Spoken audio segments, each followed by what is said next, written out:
여러분 오늘 본문 말씀은 이제 로마서 8장을 마무리하는 단계입니다. 여러분 제가 다른 장들보다 이 로마서 8장의 시간을 좀 더 많이 할애했는데요. 여러분 그만큼 참 많은 이야기들이 여기 담겨 있고 또한 주옥 같은 말씀들이 이 8장 가운데 있지 않나 생각하는데요. 여러분 우선 오늘 본문의 내용을 대략적으로만 설명하면은 이런 흐름입니다. 26절과 27절은 성령께서 우리를 도우시고 우리를 위해서 기도하신다 이런 말씀들이 나오죠. 28절은 이렇게 성령께서 도우시는 하나님의 사람들에게는 모든 것이 합력해서 선을 이루게 된다라고 얘기하고 있습니다. 또한 29절과 30절은 그런 하나님의 사람들이 바로 하나님이 택하시고 부르셔서 영화롭고 의롭게 만드시고 또 그리스도의 형상을 닮아가게 만드는 사람들이라고 다시 한번 이야기하고 있고요.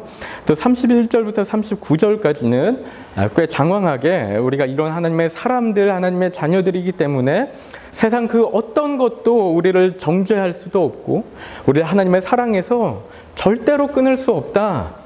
우리가 넉넉하게 이긴다. 완전한 승리다. 이렇게 이야기하면서 8장 말씀을 마무리하고 있습니다. 이 말씀들을 처음부터 하나씩 좀 보도록 할 텐데요. 항상 말씀드리지만 성경책을 잘 펴놓고 함께 따라오시면 좋겠습니다. 우리 26절 말씀 먼저 함께 읽도록 하겠습니다. 시작. 이와 같이 성령도 우리의 연약함을 도우시나니 우리는 마땅히 기도할 바를 알지 못하나 오직 성령이 말할 수 없는 탄식으로 우리를 위하여 친히 간구하시느니라. 아멘. 여러분 이 말씀은 이와 같이라는 말씀으로 시작하고 있습니다. 이와 같이라는 말은 앞에 나와 있는 이 8장의 전체적인 내용을 이제 가리키고 있는 것인데요. 여러분 8장에서 성령이라는 단어가 여러 번 나오고 있다라고 말씀드렸었어요. 그래서 앞서 언급된 모든 내용들이 바로 성령께서 이끌어 가시는 사역이라는 것을 다시 한번 여기서 언급하고 있는 것입니다. 그래서 이와 같이 이처럼 앞에서 언급한 것처럼 성령께서는 우리를 도우시고 이끌어 가신다. 이렇게 얘기하고 있는 것이죠. 여러분 다시 한번 언급하지만 이 8장의 내용들은요. 우리가 우리 내면의 영적 싸움들을 어떻게 승리로 이끌어 갈 것인지 그 이야기를 하고 있는 거라고 말씀드렸죠. 여러분 그런데 그 내용들이 바로 성령께서 주체가 되셔서 역사하시고 이끌어 가시는 일들이라는 것이죠. 여러분 지난 내용들을 다시 한번 생각해 보면 좋겠어요. 지난 8장의 내용들을 다시 한번 생각해 보면 좋겠는데요. 여러분 성령께서 어떤 일을 하시는지를 보면은 성령께서는 죄와 사망의 법에서 우리를 해방시키셨다고 했고요. 그래서 우리가 예수 그리스도를 믿도록 인도하셔서 우리가 구원을 받게 하신 것이고, 그런데 성령께서는 우리가 구원과 영생을 얻게 할 뿐만 아니라 지금 이 땅에서의 싸움들도 우리가 승리해 나갈 수 있도록 인도하신다는 것이죠. 여러분 그래서 율법의 요구가 이루어진 것으로 여겨지는 그런 칭의를 얻은 것뿐만 아니라 우리 삶 가운데 우리의 실생활 가운데서도 율법의 요구가 실제로 이루어지게 하도록 성령께서 우리를 도우신다라는 것이죠. 여러분 기억하시죠? 여러분 성령께서는 또한 우리를 하나님의 자녀라고 확증해 주셨다고 했고요. 또한 성령으로 말미암아 우리가 하나님을 아빠, 아버지라고 부르는 정말 친밀한 관계 가운데 들어가게 되었다고 했습니다. 그리고 성령으로 말미암아 우리가 하나님의 상속자로 마지막 날의 영광을 바라보게 되었고 또 성령님으로 인해 우리가 하나님의 나라의 소망을 바라보며 살아갈 수 있게 되었다고 했습니다. 여러분 이렇게 성령께서는 우리의 연약함을 도우신다는 거예요. 이렇게 도우신다는 것이죠. 여러분 그런데 여기서 이야기하는 연약함이라는 것이 과연 어떤 연약함을 이야기하는 것인가? 잠깐 말씀을 드리면은 이 연약함은 첫 번째로는 우리 안에 죄의 법과 하나님의 법이 싸우고 있는 그 싸움 때문에 힘겨워하는 우리의 모습들. 여러분 이 연약함을 첫 번째로 이야기합니다. 여러분 사도 바울이 7장에서 그렇게 이야기했죠. 오라 나는 곤고한 사람이로다. 나는 비참한 사람이다. 이 사망의 몸에서 누가 나를 건져내랴. 여러분 우리가 우리의 이런 이상과 현실 가운데 갈등하면서 발버둥치고 낙심하고 좌절하고 아파하는 가운데 여러분 도우시는 분이 누구신가? 바로 성령이시라는 거죠. 그렇죠? 여러분, 이 연약함은 두 번째로는 앞단락인, 우리 바로 앞단락인 18절부터 25절까지 나와 있는 연약함입니다. 여러분, 이 말씀들을 지난주에 제가 자세히는 나누지 않았지만 오늘 잠깐만 이 말씀을 나누면요. 여러분, 22절 말씀을 보면은 피조물들이 썩어짐의 종로를 타며 탄식하며 고통스러워하고 있다라고 얘기해요. 그리고 23절에는 우리 또한 속으로 탄식하며 몸의 속량을 기다린다라고 이야기하고 있습니다. 마지막 나라에, 하나님 나라에 들어갈 날만을 간절히 기대하고 고대하고 있다라는 거예요. 그렇죠? 여러분, 22절과 23절에 나오고 있는 이 탄식이라는 단어는 반복되고 있는데, 이 말은 한숨이나 신음이라는 단어로도 번역할 수 있는 단어라고 하는데요. 여러분, 이 세상이 신음하고 있어요. 그리고 우리 또한 그 가운데서 동일하게 신음하고 탄식하고 있다라는 것이죠. 여러분, 제가 아직 한 42년, 43년 정도밖에 안 되는 짧은 인생 살았지만, 여러분, 세상 돌아가는 것을 이렇게 보고 있으면은 탄식이 안 나올 수가 없는 것 같아요. 그렇지 않습니까? 여러분, 우리가 사는 세상 가운데 얼마나 힘들고 어렵고 또 부조리하고 또 그 가운데 고통과 슬픔과 아픔들이 있습니까? 요즘 같은 때는 TV 뉴스를 보면 어때요? 코로나 바이러스와 또 미얀마의 쿠데타와 또 유명인들의 수많은 마약 사건과 또 자살 사건, 최근에 LH 투기 사건, 학교 폭력, 가정 폭력, 아동 폭력, 이런 기사들이 정말 끊이지 않고 매일같이 쏟아지고 있죠. 여러분, 이런 가슴 아픈 기사들이 너무나 많이 나오는 것을 봅니다. 여러분, 이런 모습 보면은 탄식이 절로 나오지 않습니까? 수많은 영혼들의 신음소리가 들리지 않습니까? 여러분, 그런데 그것뿐만 아니라 요즘에 기후변화와 생태계 파괴 문제를 보면요, 어떻습니까? 여러분, 세계 곳곳에서 생각지 못한 자연재해가 너무나 많이 일어나고 있어요. 몇 년 전부터 쓰나미부터 시작해서 지진과 산불과 또 메뚜기 떼가 습격하고 이상하리만큼 이런 이야기들이 이전보다 더 많이 들려오는 것 같은 것이죠. 여러 어떤 이들은요, 지금 자연환경의 이 문제가 최악이라고도 이야기하고 있습니다. 남극의 빙하 녹는 속도가 훨씬 계속해서 빨라지고 있고, 해양 동물들이 자꾸만 떼죽음을 당하고 있고, 여러분, 텍사스에 폭설이 내렸다는 이 말씀 들으셨죠? 그럼 이해가 안 되는 거예요. 왜 그런 일이 발생하는지. 여러분, 여기저기서 피조물들의 신음소리가 들리고 있지 않은가 하는 것이죠. 여러분, 이런 것들이 우리의 또 다른 연약함이라는 거예요. 그렇죠? 연약함이라는 말로 이게 다 설명될 수 있는지 모르겠는데, 이게 너무나 큰 연약함이라는 것이죠. 여러분, 이러한 상황 가운데 우리가 있기 때문에 우리는 계속해서 마지막 날의 소망을 더 바라보게 되고 하는데요. 실은 그런데 이런 연약함들이 우리 가운데 있는데, 그 가운데 성령께서도 함께 우리를 도우시고 계시다는 것입니다. 그렇죠? 여러분, 22절과 23절의 탄식이라는 단어가 반복되어서 나왔는데, 실은 오늘 말씀인 이 26절에도 똑같은 탄식이라는 단어가 나오고 있어요. 그렇죠? 여러분, 모든 피조물들이 탄식하며 신음하고 있고, 또 우리 그리스도인들도 그 가운데서 탄식하며 그리고 고통받고 있는데, 그런데 그것뿐만 아니고 성령께서도 탄식하고 있다는 거예요. 그렇죠? 여러분, 이게 무슨 이야기죠? 여러분, 성령께서도 우리의 고통을 아신다라는 거예요. 그렇죠? 함께 아파하고 계시다는 거예요. 우리의 아픔을 공감하고 계시다는 거예요. 함께 아파하시면서 탄식하며 신음하고 계시다, 이 이야기를 하고 있는 것이죠. 여러분, 코로나19 때문에 온 세상이 힘들어하고 있는 상황 가운데 성령께서도 함께 아파하고 계시는 거예요. 여러분, 우리 자연세계가 인간의 이 죄악으로 인해서 신음하고 있는 가운데 성령께서도 그 가운데 신음하고 계시다는 거예요. 솔직히 더 신음하시지 않겠습니까? 하나님께서 만드신 세상인데. 여러분, 그뿐만 아니라 우리 개개인의 인생 가운데 우리 관계와 학업과 직장과 가정 가운데 경험하는 정말 너무나 많은 고뇌와 갈등과 한숨과 아픔들 가운데 성령께서도 동일하게 함께 아파하시며 탄식하고 계시다는 거예요. 그렇죠? 요즘에 특히 저는 이 미얀마 사태를 보면서 나날이 정말 너무 심해지고 있죠. 여러분, 뉴스 보십니까? 여러분, 그 가운데 우리가 상상할 수도 없는 고통들이 있는 것 같지 않아요? 뉴스만 봐도 한숨이 나옵니다.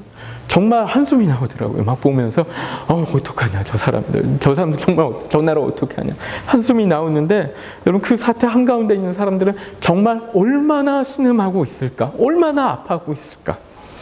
여러분 그런데 그런 미얀마의 처참한 상황 가운데 성령께서도 동일하게 신음하고 계시다는 거예요.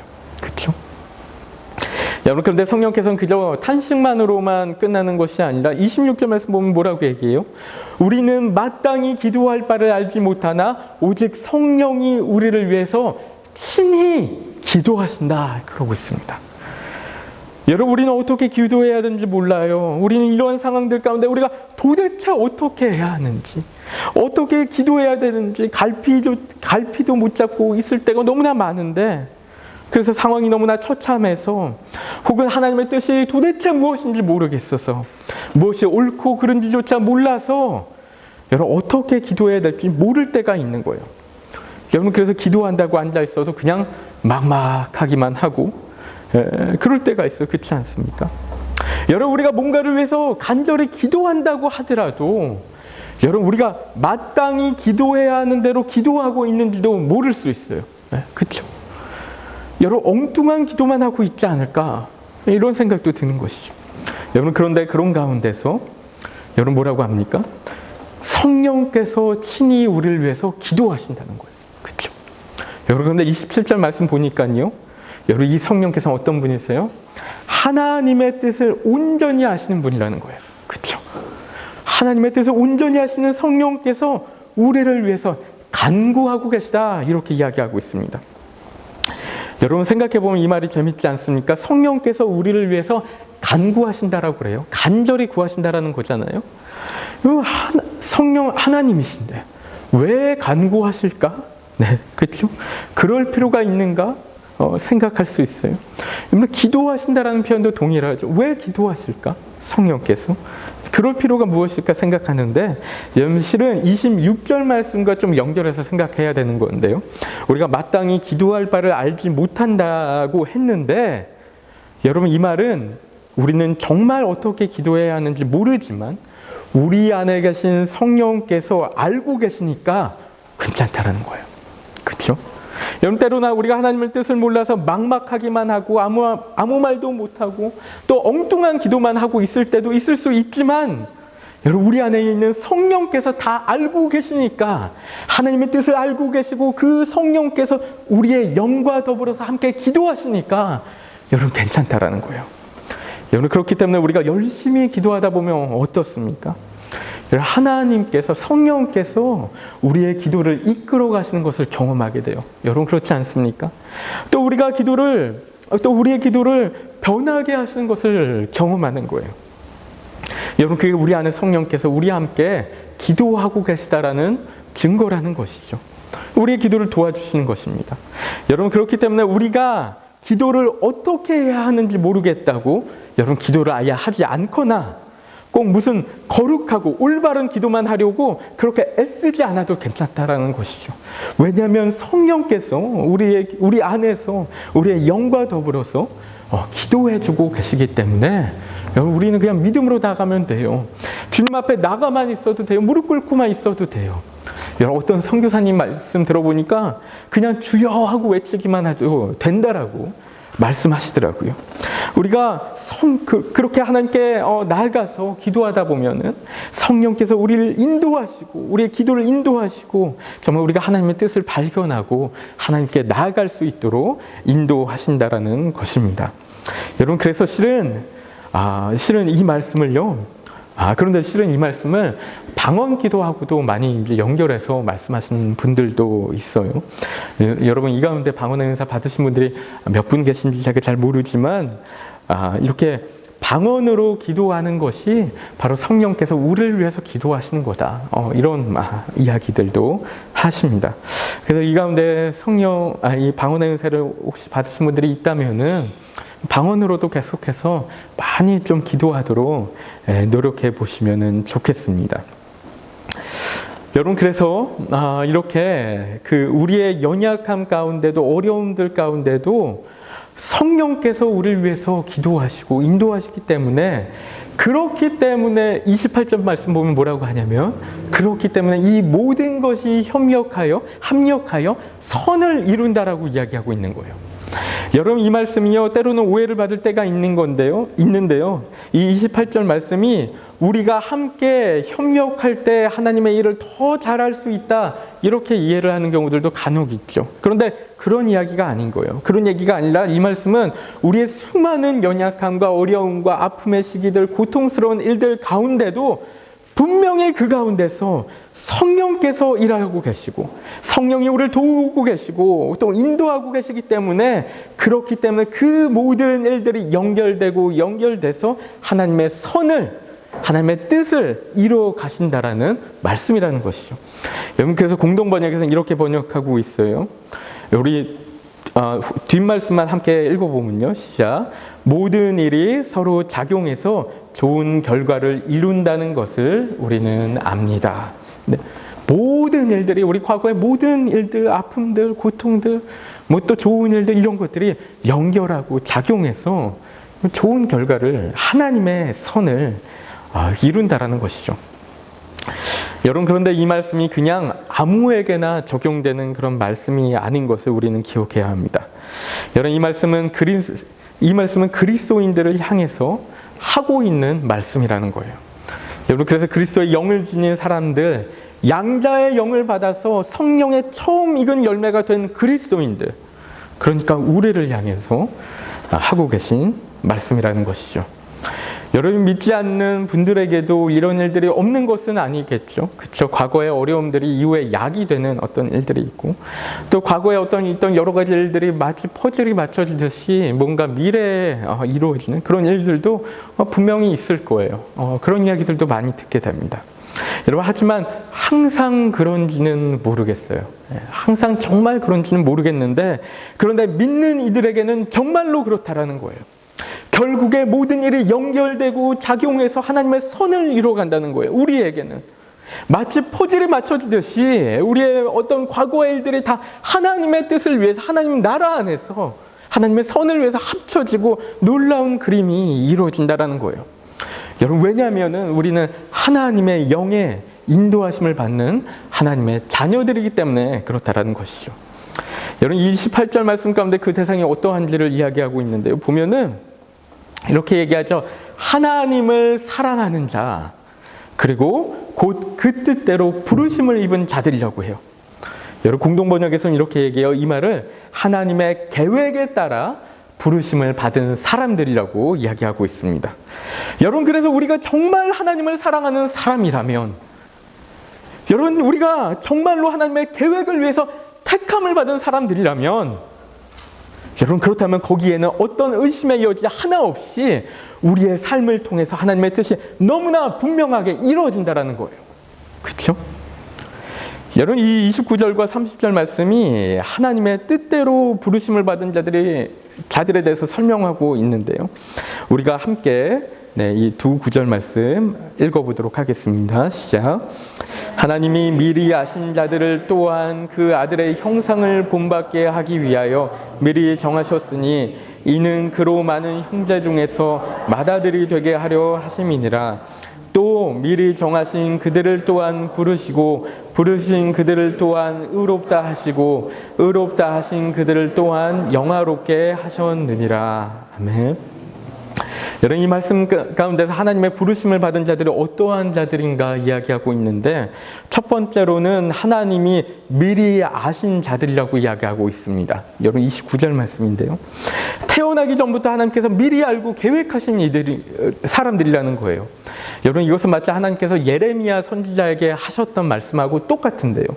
우리가 예레미야 1장 5절 말씀 함께 읽어보도록 하겠습니다. 시작. 내가 너를 모태에 짓기 전에 너를 알았고 내가 배에서 나오기 전에 너를 성별하였고 너를 여러 나라의 선지자로 세웠노라 하시기로. 아멘. 여러분 하나님께서는 예레미야를 모태에서 짓기 전부터 아셨다라고 하고 있고요. 예레미야가 배에 나오기 전부터 그를 성별하셨다라고 하고 있어요. 거룩하게 구별하셨다라는 얘기죠. 여러분 그런데 하나님이 우리에게 똑같이 하셨다라는 거예요. 동일하게 우리를 미리 알고 택하시고 하나님의 사람으로 구별하셨다라는 거예요. 그렇죠? 여러분, 두 번째로 하나님의 부르심을 받은 이들은요, 그 아들의 형상을 본받게 하기 위해 정하신 이들이라고 이야기하고 있습니다. 여러분, 하나님께서 우리를 미리 하시고 택하시고 성별하신 이유는 우리가 예수님의 형상을 본받게 하기 위해서 그렇게 하셨다는 거예요. 그래서 예수님과 똑같은 모습으로 살게 하시기 위해서 그렇다라는 것이죠. 여러분, 이게 얼마나 영광스러운 이야기입니까? 그렇죠? 거기에 목적이 있다는 것이죠. 여러분, 또한 세 번째로 하나님의 부르심을 받은 이들은 형제 중에 맏아들이 되게 하시려고 부르신 존재라고 이야기하고 있습니다. 여러분, 이 말은 하나님께서 우리를 하나님 나라의 리더들로 세우셨다라는 것입니다. 여러분, 한 분 한 분 모두가 하나님 나라의 리더라는 거예요. 여러분, 이것은 하나님께서 예레미야를 여러 나라의 선지자로 세우신 것과 동일한 이야기입니다. 여러분, 우리 모두는 우리의 영역들 가운데 가정과 일터와 이웃과 또 교회 가운데 맏아들로 부르신 자들이라는 거예요. 그렇죠? 리더로, 선지자로 부르신 자들이라는 것이죠. 여러분, 그렇기 때문에 이 자리 가운데 계신 우리 성도님들 모두가 여러분, 이 역할을 정말로 감당해야 됩니다. 우리 이 가운데 부르심 받은 거예요. 그 맏아들로 선지자의 역할을 감당해 나가야 되는 거예요. 그게 우리의 부르심의 이유고 목적이고 소명이라는 것이죠. 여러분, 예수님이나 예레미야가 했던 것처럼 우리는 우리에게 맡겨진 모든 하나님의 영혼들, 하나님의 자녀들을 하나님께로 이끌어가야 할 사명이 있는 거예요. 여러분, 우리가 포지션만 꿰차고 있는 것이 아니고 정말 이런 사명이 분명하게 있다는 것이죠. 여러분, 이 사명을 기억하고 나가시기를 부탁드립니다. 여러분, 마지막으로 네 번째로는 하나님은 하나님의 부르심 받은 이들을 이런 사명들을 위해서 의롭게 하시고 또 영화롭게 하신다라고 말씀하고 계시죠. 여러분, 우리가 이런 하나님의 부르심을 받은 자들이라는 것입니다. 예수님이나 예레미야와 같이 모태에서부터 택함을 받아, 여러분 한번 생각하면서 들어보세요. 모태에서부터 택함을 받아 성별되고 맏아들이요 선지자로 부르심을 받은 의롭고 영화로운 하나님의 자녀들이라는 것이죠. 여러분, 그런데 생각해보면 우리가 정말 이런 존재라면 이 28절 말씀이 틀릴 수가 없는 거예요. 여러분, 우리가 하나님께서 이토록 놀랍도록 택하신 자녀들인데 성령께서 우리 안에 내주하지 않으실 수가 없어요. 그렇지 않아요? 여러분, 하나님께서 우리의 모든 일들이 합력하여 선이 되게 하지 않으실 수가 없다라는 거예요. 여러분, 그렇지 않습니까? 여러분, 하나님은 우리를 부르신 목적이 있는데, 분명한 이유가 있는데 하나님께서 분명히 우리를 이끌고 데리고 가신다라는 거예요. 그렇죠? 여러분, 성령님께서는 당연히 우리 안에 내주하시면서 우리 안에 계시면서 우리 삶을 이끌어 가시고 우리를 위해서 중보하시고, 여러분 당연히 이렇게 하시지 않겠냐라는 것이죠. 여러분, 이런 우리이기 때문에 우리에게 있어서 성령께서 우리 안에 계시고 우리를 도우신다는 것은 너무나 분명하다는 거예요. 너무나 분명하다는 거예요. 또한 이러한 우리의 수많은 연약함들을 통해서도, 부족함들을 통해서 하나님은 분명하게 하나님의 선을 이루어 가시는 거 정말 우리가 확신할 수 있다라는 것이죠. 여러분, 그런데 문제는 우리가 정말로 이런 하나님의 부르심을 받은 자들인가라는 거예요. 우리가 이렇게 택함을 받은 백성이어야지 우리 삶 가운데 이런 일들이 분명하게 일어나는 걸 텐데, 그런데 우리가 이런 하나님의 부르심을 받은 자들이냐는 것이죠. 여러분, 한번 속으로 한번 대답해 보시면 좋겠어요. 여러분은 정말로 하나님의 부르심을 받은 사람들입니까? 정말로 하나님의 택함을 받은 사람들입니까?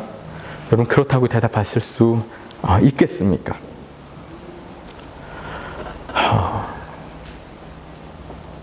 여러분, 정말 하나님께서 미리 하시고 계획하시고 이토록 영화롭고 정귀하고 의로운 하나님의 맏아들로 세우신 여러분, 하나님의 자녀들이라고 하는데, 여러분 그렇게 생각하십니까? 믿으십니까? 여러분, 저는 정말로 믿습니다. 정말 믿어요. 저는 제가 이런 부르심을 받았다고 정말 믿습니다. 여러분, 그리고 저뿐만 아니고 여러분 또한 이런 부르심이 분명하게 있다고 믿습니다. 여러분들이 이런 존재들이라는 거예요. 의심하지 마세요. 여러분, 분명하게 이런 존재들입니다. 그리고 혹시 지금 모르겠다라는 마음들이 있을 수 있죠. 그렇죠? 내가 정말 이런 하나님의 부르심을 받은 사람들인가? 그래서 여기 앉아 있는가? 모르실 수도 있는데, 여러분, 그런데 우리가 이렇게 하나님의 부르심을 받는 방법은 정말 쉽습니다. 그렇죠? 정말 간단해요. 어떻게 하면 됩니까? 우리 어떻게 하면 되죠? 우리 어떻게 하면 하나님의 부르심 받을 수 있죠? 여러분, 우리 예수님을 그냥 믿으면 되는 거예요. 그렇죠? 예수님 믿으면 되는 거예요. 그러면 그 순간에 우리가 그냥 예수님을 그렇게 믿기만 하면 그 순간에 우리가 태초부터 하나님께 구별된 하나님의 자녀가 되는 거예요. 하나님이 미리 하시고 계획하시고 성별하신 많은 형제 중에 맏아들로 세우신 선지자와 같은 존재, 예수님과 같은 존재가 된다라는 거예요. 믿으면 된다는 거예요. 너무나 간단하지 않습니까? 여러분, 그렇기 때문에 이게 우리의 복음이라는 거예요. 복음. 놀라운 소식이라는 것이죠. 여러분, 그렇기 때문에 이제 31절부터 39절까지의 결론에 이런 이야기들이 나오고 있는 거예요. 여러분, 여기가 이제 로마서의 하이라이트라고 이야기할 수 있는 부분인데요. 제가 몇 가지 말씀만 읽어드리면서 마칠 텐데요. 31절 후반부에 이렇게 얘기합니다. 만일 하나님이 우리를 위하시면 누가 우리를 대적하리요? 여러분, 우리가 이런 존재라는 거예요. 그렇죠? 32절 말씀에 자기 아들까지도 아끼지 아니하시고 우리를 위하여 내주신 이가 어찌 그 아들과 함께 모든 것을 우리에게 주시지 않겠느냐. 상속 얘기하는 거예요. 그렇죠? 놀라운 이야기들 아닙니까? 여러분, 35절 말씀에요. 뭐라고 얘기합니까? 누가 우리를 그리스도의 사랑에서 끊으리요? 환난이냐, 공고냐, 박해냐, 기근이냐, 적신이냐, 위험이냐, 칼이랴. 칼이랴. 그 무엇이 우리 하나님의 사랑에서 끊을 수 있어요? 우리가 받은 구원이 얼마나 확실한 것인가, 놀라운 것인가 이야기하는 거예요. 여러분, 우리 37절 말씀 제가 마지막으로 읽어드리면요. 그러나 이 모든 일에 우리를 사랑하시는 이로 말미암아 우리가 넉넉히 이기리로다. 아멘. 아멘. 여러분, 우리의 절대적인 승리를 이야기하는 것입니다. 절대적인 승리예요. 여러분, 사도 바울이 이 승리를 얼마나 확신하면 마지막에 이렇게까지 이야기하죠. 사망이나 생명도, 천사들도, 권세자들도, 어떤 높음이나 깊음이나 세상의 그 어떤 다른 피조물들도 우리를 그리스도 예수 안에 있는 사랑에서, 하나님의 사랑에서 절대로 끊을 수 없느니라. 여러분, 사도 바울이 너무나 확신하고 있는 거예요. 우리가 이런 존재라는 거죠. 여러분, 8장 말씀들 다시 한번 돌아보면 좋겠는데요. 여러분, 우리가 죄와 사망의 법에서 해방되었다고 했어요. 우리가 육신을 따른 자가 아닌 영을 따르는 자들이 되었다고 했고요. 우리는 또한 하나님의 영으로 인도함을 받는 하나님의 아들이 되었다. 하나님의 자녀가 되었다. 하나님을 아빠, 아버지라고 부를 수 있는 정말 유일한 존재가 되었다. 여러분, 이 이야기들 다 기억하셨으면 좋겠어요. 정말 마음 깊이 기억하셨으면 좋겠어요. 하나님의 상속자가 되었다. 그리스도와 함께한 상속자. 영광을 받을 하나님과 예수 그리스도와 함께 영광을 받을 존재들이 되었다라고 그래요. 그렇죠? 하지만 우리가 영광뿐만 아니라 고난도 함께 받아야 할 존재들이지만, 하지만 이런 연약함을 도우시는 성령으로 말미암아 우리가 이 또한 다 이겨나갈 수 있다 이야기하는 거예요. 그렇죠? 여러분, 이런 우리의 정체성이 있기 때문에 우리는 넉넉히 이긴다라는 것입니다. 넉넉히 이긴다. 여러분, 우리 서로 한번 인사했으면 좋겠는데, 우리 넉넉히 승리했습니다. 이렇게 인사할까요? 우리 서로 앞뒤 좌우에 넉넉히 승리했습니다. 여러분, 여기서 넉넉히 이긴다라는 번역이 실은 제가 느끼기엔 좀 부족한 것 같아요. 왜냐하면은 영어로 보니까 뭐라고 이야기하냐면은 more than conquerors 그렇게 얘기해요. 승리자 그 이상이라는 거예요. 정복자 그 이상. 승리를 뛰어넘는 거예요. 그렇죠? 그냥 넉넉히 이기는 정도가 아니고 그걸 뛰어넘는다 이렇게 얘기해요. 여러분, 이 승리가 우리에게 있음을 믿습니다. 여러분, 이 승리, 우리 정체성 믿음으로 우리에게 주어진 우리의 모든 싸움을 승리로 이끌어 가시는 우리 모든 성도님들 되시기를 축복합니다. 우리 한번 합심해서 기도하고 마칠 텐데요. 우리 함께 기도하실 때 여러분, 우리의 인생 가운데 어려움들 있고 힘들 때가 있죠. 여러분, 우리 인생이 쉽지 않을 때가 있어요. 지금도 그럴 수도 있겠죠. 여러분, 이렇다 보면 때로는 우리가 이런 생각들을 하게 돼요. 이런 일 왜 내게 일어나지? 왜 나만 이렇게 힘들게 살아야 하지? 왜 나에게만 이런 아픔들이 존재할까? 여러분, 이런 생각들 하면서 마음 가운데 좌절이 되고